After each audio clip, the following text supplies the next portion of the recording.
Hello guys, in this video I'm going to show you how to crop your picture on the Canva application.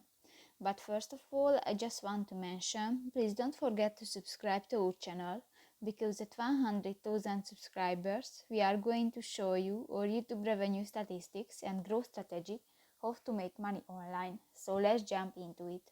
First of all, open the application on your device.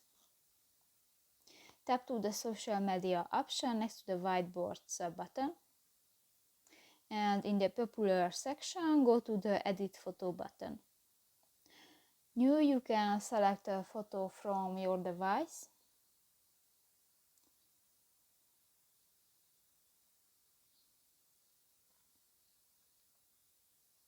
and go to the crop option next to the adjust button, and here you can edit the size of your picture. So that's pretty much it for this video, guys. See you in the next one. Bye bye.